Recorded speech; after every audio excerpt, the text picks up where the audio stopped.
Hello, everybody. Good to have you here. Thank you. So as part of the exercise at the South Asian Heart Center, it's to stand up and kind of do some exercise. We'll start with that, and then this is an investment in your health. So would you indulge with me and just stand up for a moment? Thank you.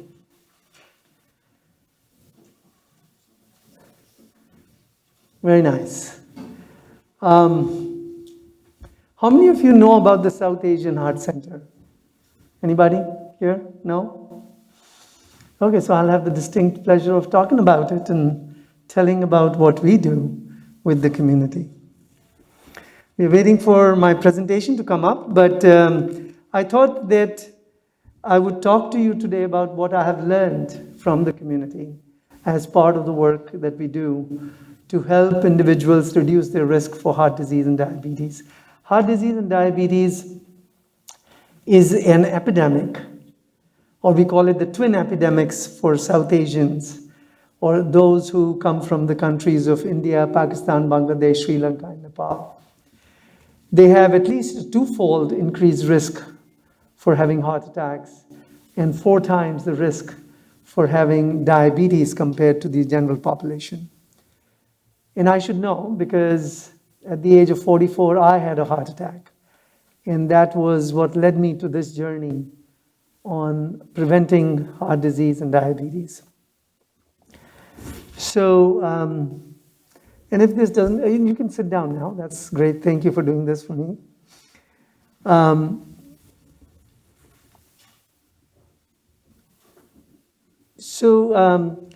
We created the South Asian Heart Center with the mission to reduce this high incidence of heart disease and diabetes, but to do this in a culturally tailored, scientific way that brought the community in. So since 2006, as we started, we've had over 10,000 individuals who actually have gone through the program at the South Asian Heart Center. And we created a program that actually spanned a full year because we were going to work on lifestyle. And what we found was that it's really difficult to work with people on lifestyle. It's easy to pop a pill. So when you go to the physician and you say that you have something, then they'll kind of find the right pill to give you. And it's easy enough because you can pop it into the mouth and drink it with water at the end of the day or in the morning or whenever you want to do it.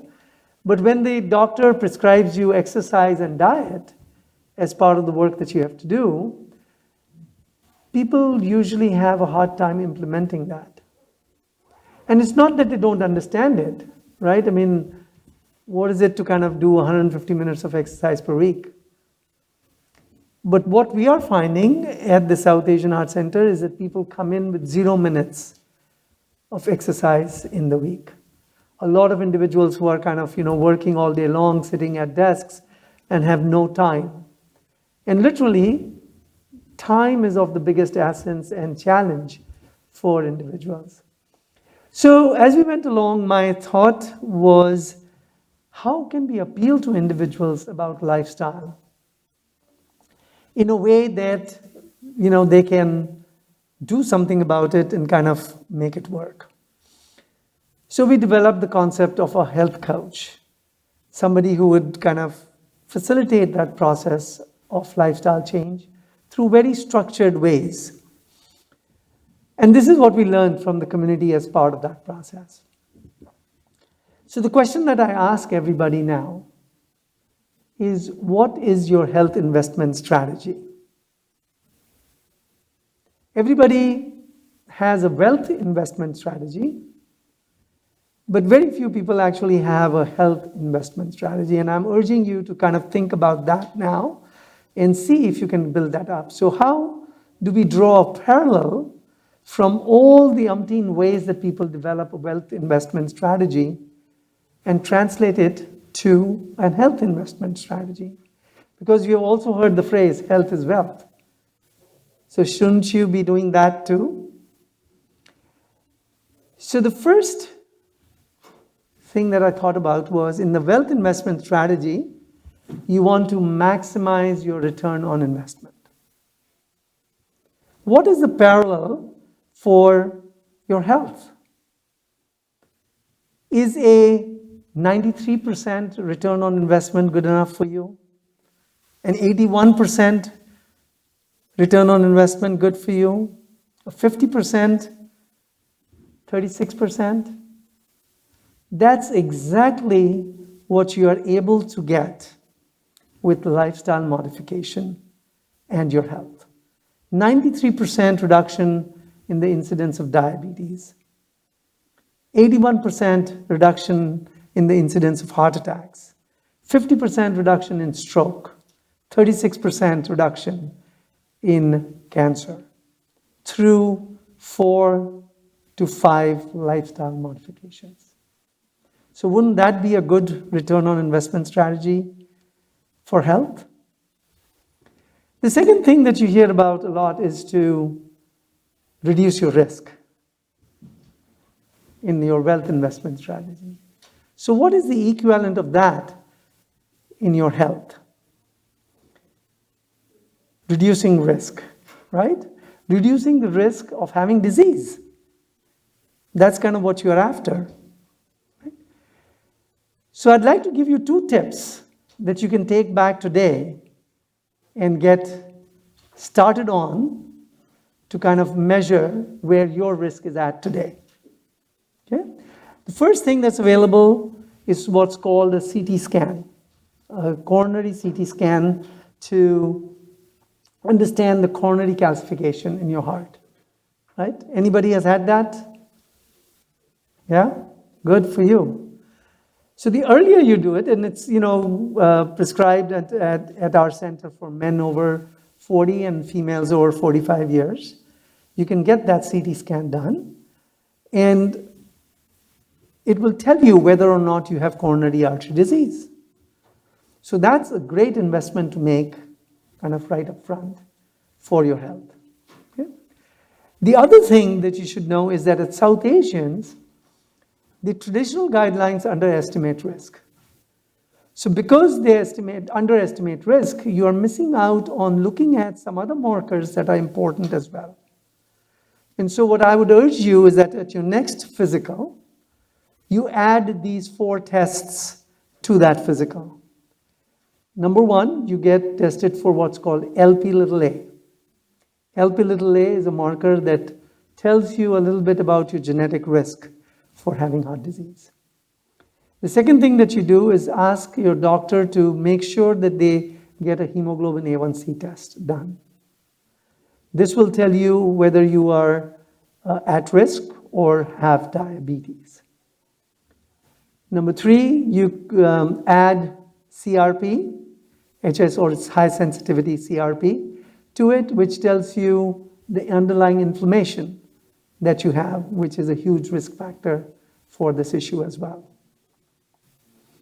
And then finally, this is something that we have at the South Asian Heart Center also done, is getting measured a lipid particle which is called ApoB.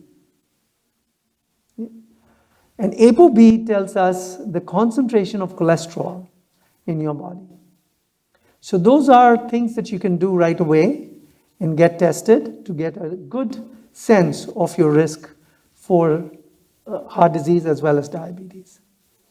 So that's how you can reduce risk, and you can match your wealth management strategy by adding these tests. Number 3, you often hear in your wealth and investment strategy, diversify. Right? You need to diversify in your wealth investment strategy. You need to do the same for health as well.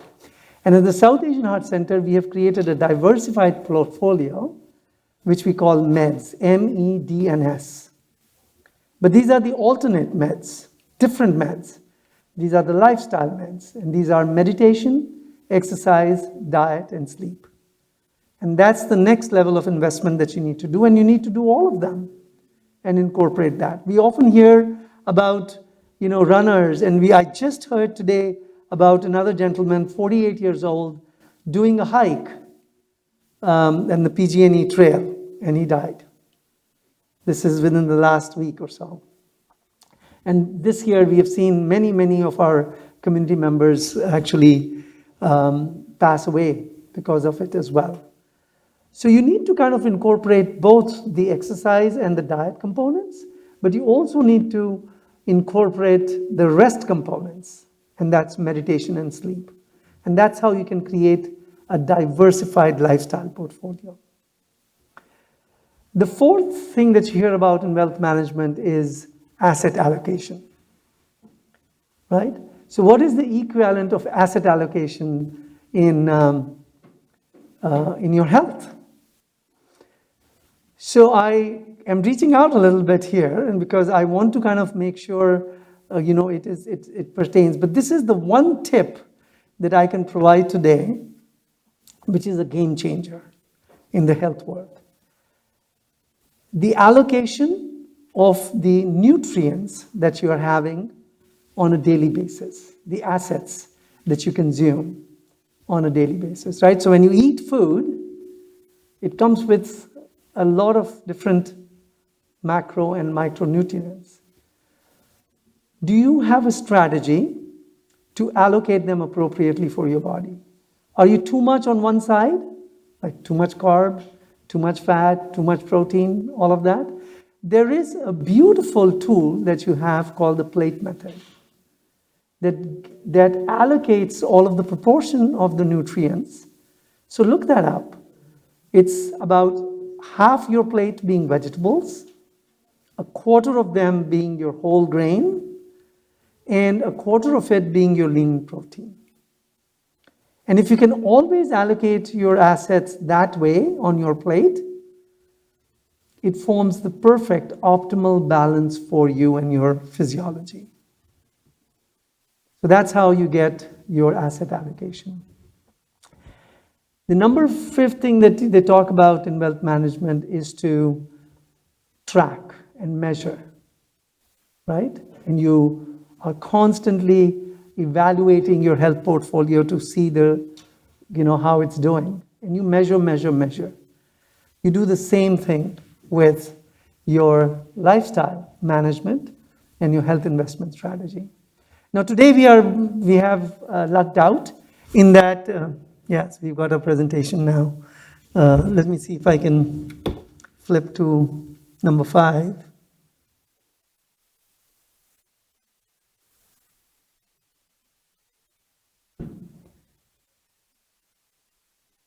That was the plate method, by the way.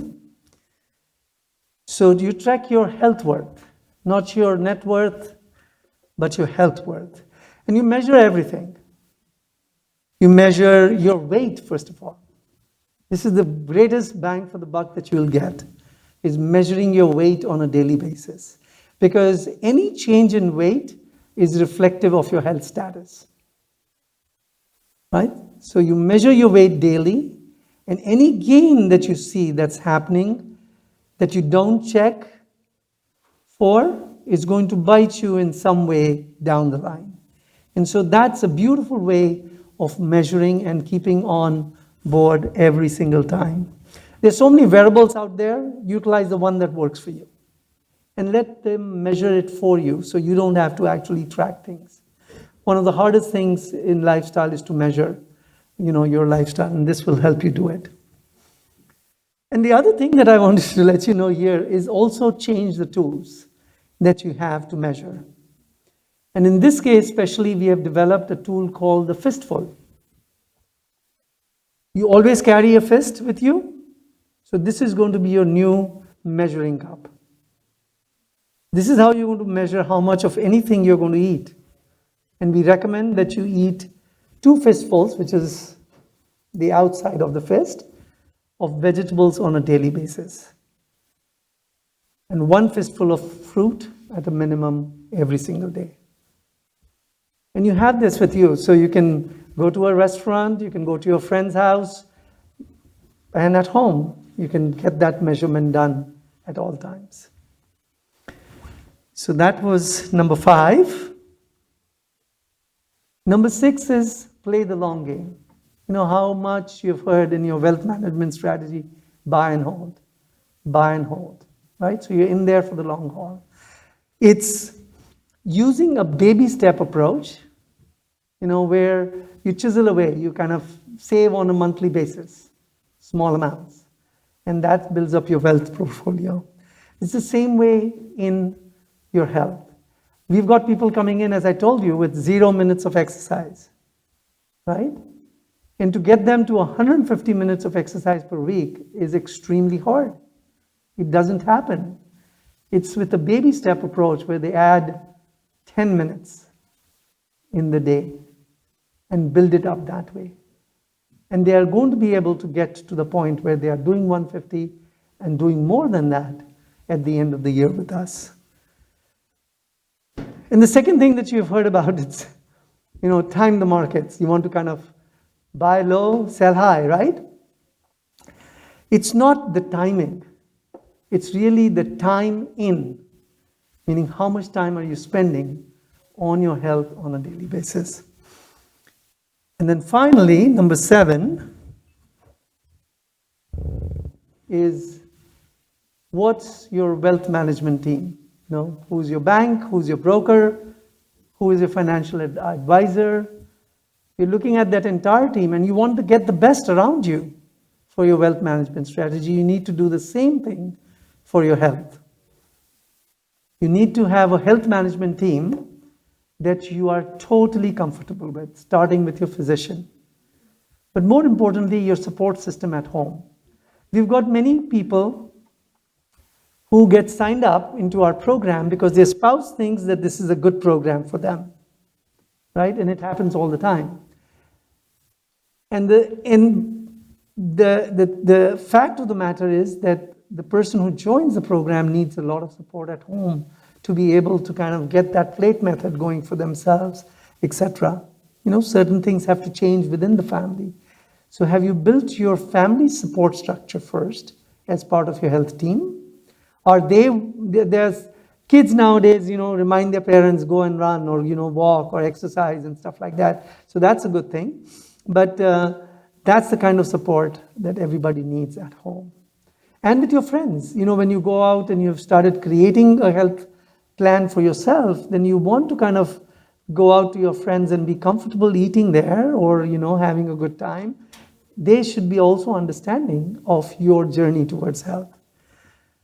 But more importantly, at the end, I feel that this is the thing that makes a huge amount of difference with the individuals that go and do the program at the South Asian Heart Center, and that is the personal coach that we give them. And that personal coach, I talked about it at the very beginning, kind of is the person who facilitates that change. Facilitates finding the time for you in your busy schedule where you're going to do your 10-minute walk after a meal, or being able to meditate, or being able to address the sleep issues that you might be having, etc. And that coach becomes a critical part. And our research at the South Asian Heart Center shows that if you have connected with your coach 4 times or more over the period of 1 year, you would have made much more significant change compared to not having that connect with the coach. So the coaching really, really, really works. And I've asked people again and again and again, they attribute the greatest success to their health management strategy to having that coach. So I have, on the occasion of World Kindness Day, and thanking the organizers here at Touch a Life, have a humble request is to be kind to yourself, and would you consider starting your health assessment today? We are at the exhibitor booth out there. We can talk more about our program, but this is perhaps the greatest gift that anybody can give themselves on World Kindness Day. Thank you very much.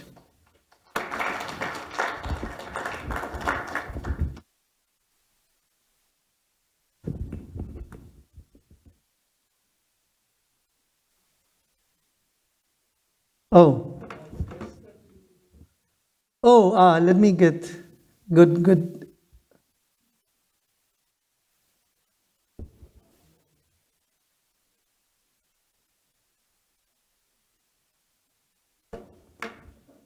So this doesn't highlight all of the tests, but I mentioned the CT scan for coronary calcium, number one. Number two, I talked about getting your ApoB, LP little a, HSCRP, and A1C. Those are the four things that I'd ask that you should add and get that done as part of your physical. And in that item number 7, when I talked about having a physician, really, really important. The biggest thing that you can do to make that change is to get your annual physical every single year. And we tie that annual physical with our individuals getting our program members getting their lab works done at the same time. So all of these can be accomplished. All right. Any others? Thank you so much for attending and hearing me out.